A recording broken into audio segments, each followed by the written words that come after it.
So David, when it comes down to yourself, how similar is your story? You're not in California, you're Michigan. How similar or different is your story from Angela's? Well, we've got some differences, and at the heart, we've got some very good similarities. The differences, she's got a liquor license, and in Michigan, those who would like to open back up and do some things, as soon as they do try to do that, they yank their liquor license. I'm not experiencing that. I don't have that thread hanging over me. She employs more people than I do.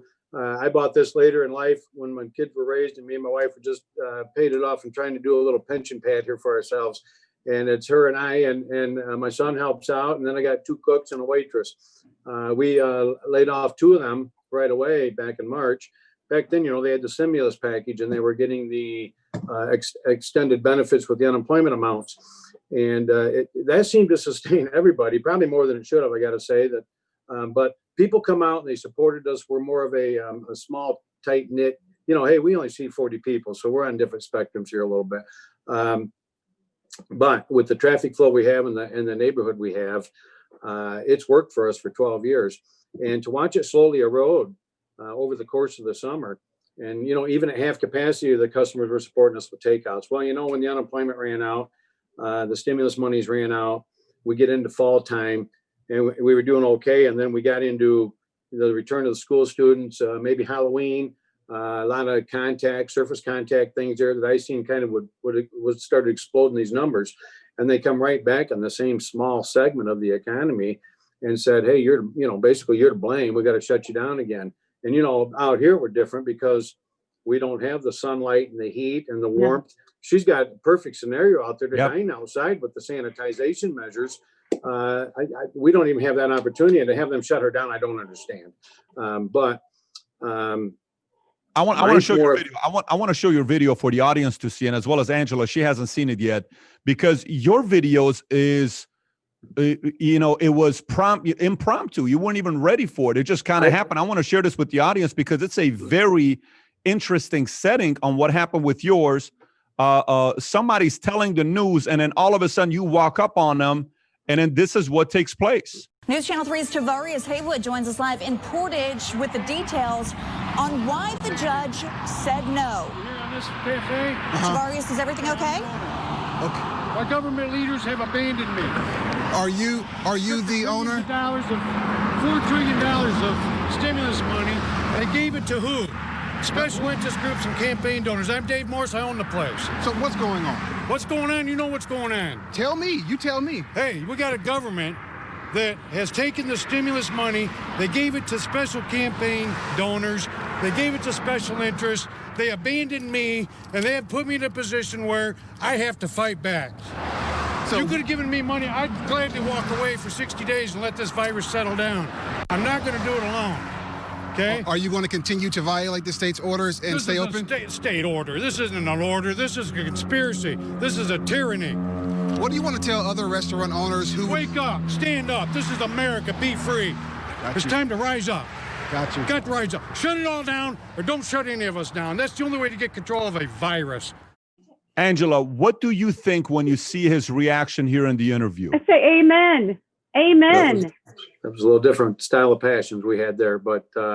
amen. Yeah. I mean, here people were afraid. We're afraid, that we're going to get boycotted. We're afraid that people are going to think we want to kill them because, we don't believe in COVID, or we don't, I commend you, and I wish and I hope that whatever we're doing creates a revolt with the businesses, because this is outrageous. I mean, the judge in the court, get this, found that not only were they in violation, right, and they were overstepping their power by shutting us down, but that 3.1% of all cases of going out were from outdoor dining, and the majority of those were coming from fast food chain restaurants. I've got an In-N-Out burger that has 50 people in line every day as I sit here shuttered. And that's what they were shutting us down on. That's what a judge ruled was, overstepping their power. They've destroyed half the city based on nothing. I love what you did. I love it. I wish it would be more contagious over here. We hope to get there. Okay. It was very, it was fortunate for me, but I didn't plan on none of that because I asked them not to come around that day. They weren't relaying my messages here in Michigan. I'm just, 25, 30 minutes from the invisible border, I call it, where they can go down to Indiana and they can eat and dine. And I've had too many customers tell me the weather's getting cold. They're going down to the Christmas shop. They're stopping for breakfast. And then they're coming back into Michigan after they have dinner and do the Christmas shopping, see? And that started irritating me. My local media wouldn't say that. And I started talking what you just said there about, I seen a bus at my local drive-through national chain, and there were several people on it, and they were walking them down in the aisles and no mask on them. And they just went through the drive-through, and I'm saying, hey, come on, man. Who's that guy in front of me that gave him 75 cents in quarters? Next guy behind me gets them. They're trying to convince us that there is no surface contact. This is a virus. And I refuse to accept the fact that they're trying to tell me a little microorganism is going to float around the sky for 10 minutes and it's, wait for the next guy to come suck it in. Well, hey, they're trying to tell me that if you have a special permit, the virus won't get you because the virus recognizes you have a permit. See, but this is what they're doing. I mean, and they like to lead people believe that this air is stagnant. I got a small cafe there, okay, and I've got an overly large hood system. It's kind of a hindrance on me because I get the utility bills, and when somebody opens my front door, my swing door into my kitchen goes open by 4 inches, and it all goes up the hood system. And to tell me I've got a stagnant airflow where it's just sitting in there mingling, no way. And so I brought it to their attention earlier in the week about the CDC. I went on the newest updates is October and September, and they talk about surface contact. How long does the COVID-19 stay on surface? 2 hours up to a couple days. So I still say we got a lot of people that are cross-contaminating in the grocery stores and the department stores, and they're not washing their hands before they put that mask on. You know what? Right now, as we speak, they put stricter rules in. They've shut down playgrounds, hair salons, nail salons, parks, zoos. Listen, TJ Maxx is packed with Christmas shoppers, and so is the indoor mall. The indoor mall that doesn't take a temperature, doesn't wear a glove, doesn't have a mask, is packed with people trying on different clothes. And they're open right now as we speak. That's right. I made a banner, a big red banner, and it said, "If divided we fall, close the mall." Now, it was THEMALL. But when you read it fast, it's close them all. And that was, so I put that on the front of my head, out on the fence, and some people get it, some don't. But exactly what you're saying is what I'm complaining about, the inconsistency policy. And I don't know. Let me kind of share with the audience what the restrictions they set in your state, in Michigan.